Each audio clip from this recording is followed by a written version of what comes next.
Hi everyone, Dr. Jeff back with you this week with co-hosted Mia. And Mia's got a great topic this week, which is fibromyalgia. So fibromyalgia is a chronic disorder that affects muscle. It's affecting 2 to 8% of the population currently and affects more women than men. And usually this is going to start around the ages of 35 to 45. Fibromyalgia is relatively difficult to diagnose. There's no real definitive blood test out there, X-ray, ultrasound, things we do to diagnose fibromyalgia. It's usually diagnosed by a rheumatologist. Quite often it goes along with some of the symptoms and the muscle pain and stuff. There's generally 13 points in your body that they will test, and if a number of those points are tender to this palpation, you may diagnose you with fibromyalgia. But there's a lot more to fibromyalgia than just muscle tenderness. It goes into an organic type of issue, and we will talk about that. Okay, there's a couple symptoms that you can get with fibromyalgia. The main one that you're going to get is muscle tenderness, so touching some of the muscle points get really tender. Another few common symptoms are brain fog, so cognitive fogginess, that's also called fibro fog, as well as sleep disturbances, which is a huge one because you can't rest because you're in pain. As I mentioned, it's very difficult to diagnose, and there's no real treatment out there for it. There's no drug that your doctor is going to give you to help with your fibromyalgia, to cure your fibromyalgia.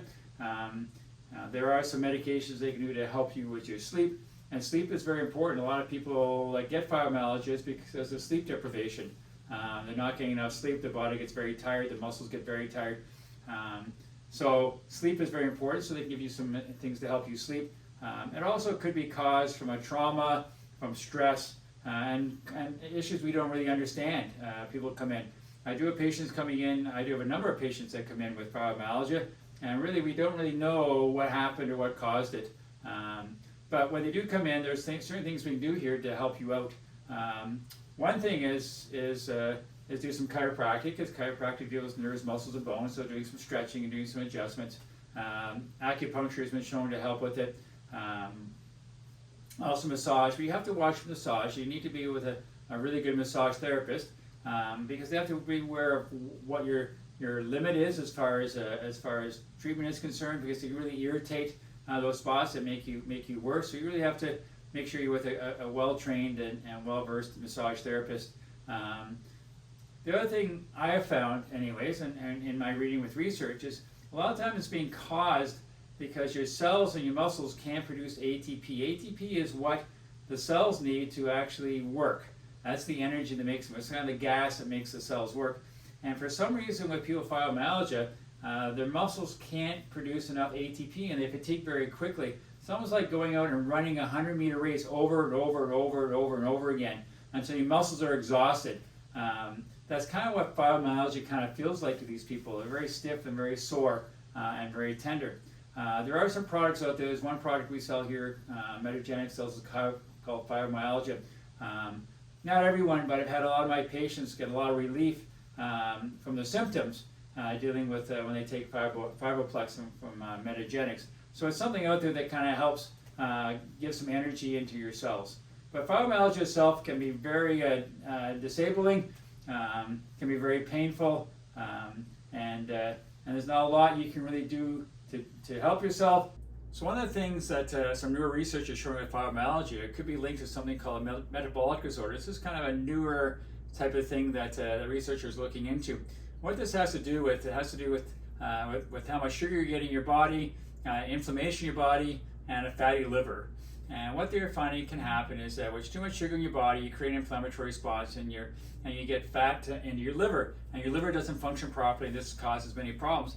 They're linking this with going back looking at cancer, high blood pressure, diabetes, stroke, cardiovascular disorders. So they're looking back now and trying to see what these people have in common, and a lot of times it's called a metabolic disorder.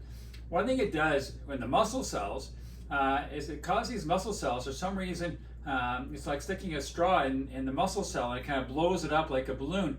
And once this happens, that muscle cell can no longer function properly. It can't produce the ATP that it needs to produce, and it's a very sick cell, and it's going to die if we don't do something about it. So in dealing with this, the best person to see would be a naturopath.